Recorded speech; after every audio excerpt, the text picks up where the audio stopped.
strenuously to your use of the word hilarious.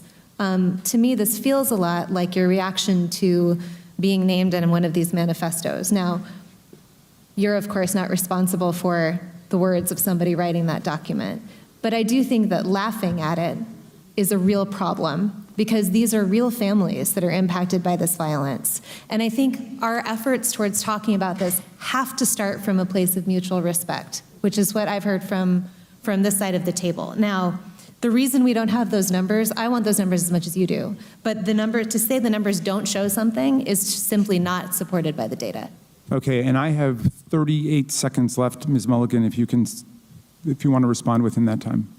The only thing I would add is that it's in the name. Terrorism, domestic terrorism, it terrorizes us. It terrorizes us in our homes. It terrorizes us in our schools. And to the points made by the other panelists, it is disproportionate to its impact on any individual life, and it's not. You reject the idea it's something that doesn't matter, or it doesn't really matter? Absolutely reject. Okay. All right, so here's where we are. Every member now has had 5 minutes and...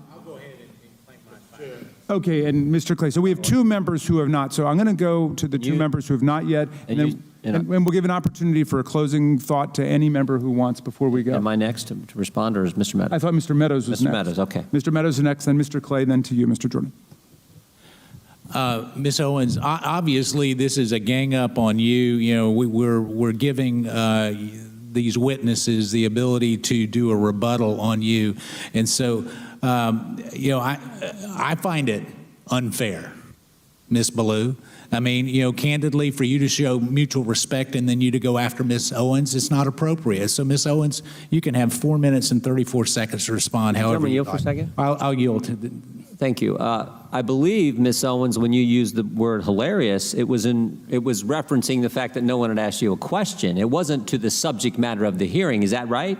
That is correct. And to have another witness insinuate something that is not accurate is just not appropriate, Mr. Chairman, for how witnesses are supposed to behave in front of this committee. I also think you didn't say it doesn't matter about the subject matter of today's hearing. You said there are other subjects that matter as well, and maybe we should spend some time on those. Is that accurate? That is correct, and they matter much, much, much, much more, and I have said that. I said that in my opening, and I will say it again. You know that white supremacy and white nationalism is ranks nowhere near the top of the issues that are facing Black America. And the reason that you are bringing them up in this room is because it is an attempt to make the election all about race, as the Democrats Not in my case, Ms. Owens. I'm sorry. Please do not characterize my motive. Mr. Chairman, it's my time. Yeah, it's my time. You've got your time, Mr. Meadows. I'll give you 3 more seconds.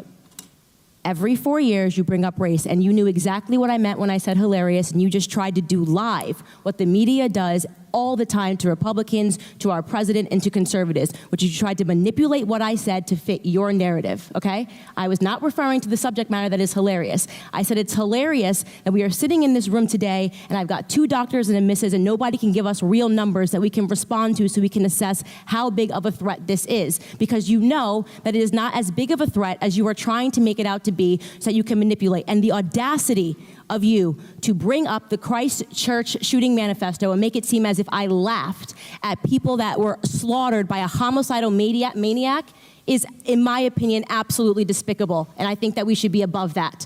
To try to assign reality or any meaning to a homicidal maniac writing a manifesto, which, by the way, let the record show, also stated Spyro the Dragon, the child's cartoon, as a source of inspiration. He also cited Nelson Mandela as a source of information. I don't think that Nelson Mandela has inspired mosque shootings. You can correct me if you think I'm wrong.